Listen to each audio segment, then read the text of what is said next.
Sanmonani, Dumelang Apsheni. Hello, welcome to another video, a finance one. So in case you are wondering why on earth are you staring at papers and a book written 100 envelope savings challenge, it's because we're doing finances. So I'm going to get straight into it. And I've partially started, so I do feel like I've cheated you guys, but I will try my best to quickly explain what's happening and what we're doing. So in light of the economy and not being able to spend money wisely, I've decided to look into my finances and basically get into the habit of saving. It's something that I've done previously, but to be quite honest, I failed. So I honestly currently do not have a savings account where I can say Ginale 5,000, 2,000, 10,000. I do not have one, and this is how I plan on doing it. Also, just a minute disclaimer.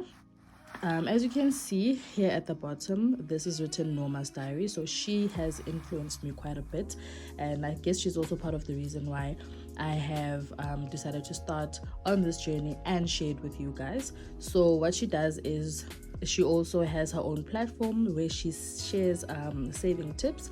She is available on TikTok. She's also available on YouTube and I think Instagram, if I'm not mistaken. So the pages are written Norma's diary because I have purchased them from her. So what she recommends we do is start by having an honest conversation with ourselves regarding money and obviously changing our habits, right?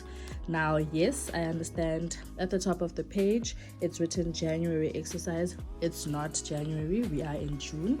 But for the purpose of me trying to make sense of everything, I've decided, you know what? Yes, it's fine. Even if it's written January, I am going to go ahead and just start on this. So, excuse me. Step number one would be where we clear our mindset. We start from scratch and we basically say, what do we need to do to change our mindset to be more positive and to spend our money wisely? So I'm not going to go into every little detail of what I've written, but it will be just a brief overview of what she says. So she says at the top, it all begins with your beliefs. Your beliefs create your thoughts. Before you do anything, you first think about it and see it in your mind. Your thoughts create your words create your actions, and your actions create your reality. So I'll stop there. And then, so she goes, imagine how incredible your life will be in a year if you had to change your mindset today. And this is basically what inspired me to start saving in June. So basically from the month end of June, I am going to be actively doing something about my finances. And then she asks you questions such as, what are your beliefs on money, success, being happy, a healthy body, owning a business, marriage, or finding love? And of course you will answer in whatever way you feel suits you. And then we move on to the next page. And then in the next page, she'll ask you something like, name 3 things you are grateful for in your life. And you will go ahead and just, notate that. And the next question would be, write down whatever you desire in life as though it's yours already and say it out loud daily, or create a vision board. Begin with I am or I have. So I said I am a homeowner because the reason I'm starting this journey is because I would love to be a homeowner. Second thing that I said was I am debt free, because that's also the purpose of why I'm doing this. And then we move on to the next part, which goes, now change your behavior and take action. Write down what actions you need to take to get a step close to your goals, dreams, desires. Believe and start now. So I said something like, I need to be more confident. I need to believe in myself. I need to do better by being consistent and true to myself, and so forth and so on. So now remember, this is just a guide. It's an idea of what you can do to motivate yourself. When you are budgeting, you don't have to do this way. You can just get a pen and paper and jump straight into the step. So as you can see, it says this month's budget. And at the top, sorry, over here, we can say basically this is the income that I get on a monthly basis. It's not 100% accurate, obviously, but yeah, plus minus, this is what I get. And as you see, she asks you things like your bills, the amount, the due date, your savings title, the amount, debt title, amount, and then at the bottom, if you guys can see, it will say total bill, sorry, and then the remaining balance, which is 0 on my end. So everything you see listed here is a true reflection of my expenses. It also asks you when these bills are due, so that's why you see like the 27th, the 15th, the 1st, the 22nd, and so forth and so on. Yeah, it's quite a bit, but it is a reality and a true reflection of my expenses. So let's move on. But I don't know if there's another page. Okay, I think that is the last page. And then she says the best preparation for tomorrow is doing your best today. So that's that. So this is just something I look at to motivate myself and to tell myself, hello girl, you can do this.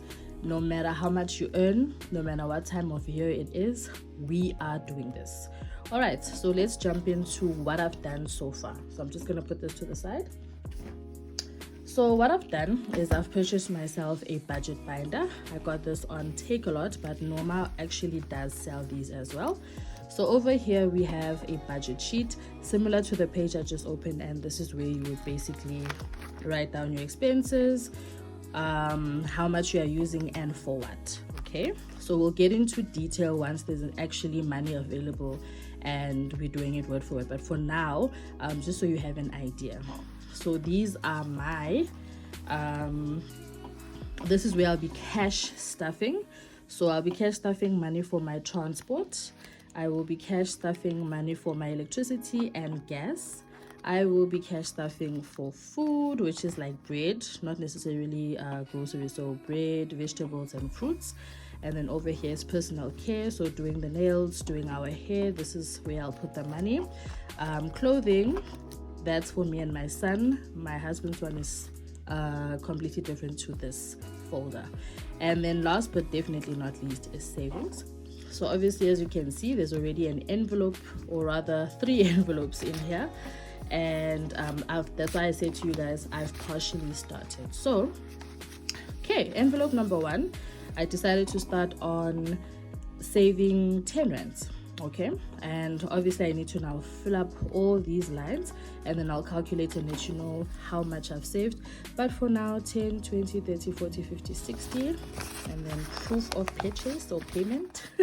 Just joking, but yeah, here's the money. 1, 2, 3, 4, 5, 6. All right, so that's how much I've managed to save so far. And then we'll move on to the one for 20 rands. Let's take this one. All right, and this one, 2, 4, 6, 8. So I've got 80 rand in this one, and here is the 80 rand. So 2, 4, 6, 8, and then I'll just put that aside. And then last but not least, we've got our Christmas envelope. We've got our Christmas envelope, and this one I will explain shortly. So let me put this to a side. We'll get into those in just a bit. So I couldn't find the stamp books at ShopRite, so I decided to get a gift card instead. It only has 50 rand right now, but my plan is to put in however much I'm able to on a monthly basis, whether it's 100 rand, 50 rand, whatever. And this is the money that I'll be spending in December. Also, please note these cards do not have a pin, so if you do decide to purchase one, make sure you put it in a safe place because anyone can use it. Same thing goes for the Pick and Pay one. This one has 300 and also doesn't have a pin. Same idea as the ShopRite one. It's a gift card. You just chuck money in there, and when December time comes or whenever you feel ready and you'd like to use this, you can use it. It does not have a pin, so let's keep it safe. So in the midst of doing all these things, I have managed to do 2 things. So okay, this is my Capitec or credit card, so it no longer exists. So even if you guys can see the details, I've closed this. I was owing Capitec, I think it was 8,600. I managed to pay this off, and yeah, in the next video I think I'll just cut them up. And then I had Truids as well. Does it show my name? Nah, not really. But yeah, I had Truids as well, and with them I think I owed them about 6,000, and I paid that off as well. So let's go back to what these are for. All right, so okay, I still have other debt which I will share with you guys in another video. And basically I owe Capitec access facility about 30,500. This is something that both me and my husband pay together, but as it's a revolving credit, that means you pay, you take, you pay, you take, you pay, you take, and so forth. So yeah, we sometimes buy furniture or anything that we need using the access facility from Capitec, but we are going to stop doing that so we can finally get out of debt. Another thing I do have is a personal loan with FNB, which I also need to pay up, but the main focus for now is the access facility from Capitec, as it's the largest amount that I have. Now these envelopes, what I'm going to do is I'll decide which one I am going to take and use for personal use, so meaning whether I decide to go shopping or buy anything for the house or do my hair or whatever. One will definitely just be for me to do whatever it is that I want to do, and the second one will go towards paying off either my personal loan if I'm still paying it, or the access facility from Capitec. So I just thought I should share my journey with you guys. Please also remember, it does not have to be like this. This is something I feel like will work for me, and yeah, I just decided I should do my research and then come and share with you guys. Oh, how could I forget? So we've got another folder here for my son, Leletu Esonanzele, and with him, let's see how much he has. I think he has more than me. Let's see, so that's 2, 4, 6, 8, 90. So he's got 90 rand so far. You know, honestly speaking, my son doesn't even know the value of money, so I'm so glad he's in grade 1 and he doesn't ask me to give him like a 1 rand, a 2 rand, because yeah, I'm not ready to give him that kind of money yet. Okay, then he also has an FNB Y account, because we bank with FNB Lion, both my husband and myself, and we decided to open an account for him as well.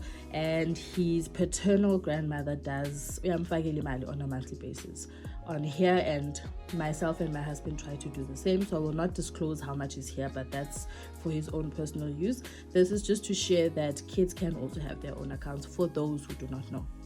So I think, yes, we've come to the end of the video. This was just me giving you an idea of what I'm planning to do to get out of debt. Hopefully someone out there will be encouraged to do the same.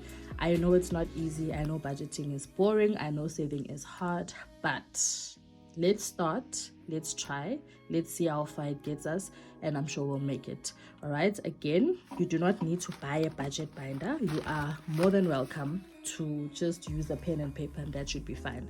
So the last thing that I just wanted to say is I'm also going to be doing this 100 envelope challenge, and with this one, the total amount of money that I'm going to save is 5,500. I'm gonna push myself to do this by December and literally save as it says. So where there's a 1, it's 1 rand, 2 rand, 100 rand, 56 rand, 44, and so forth and so on.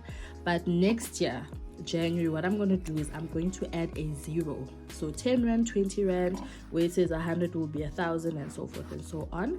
I should be able to save 5,500 this year. I'm going to push to do that. And these other pockets where you'll basically just be putting in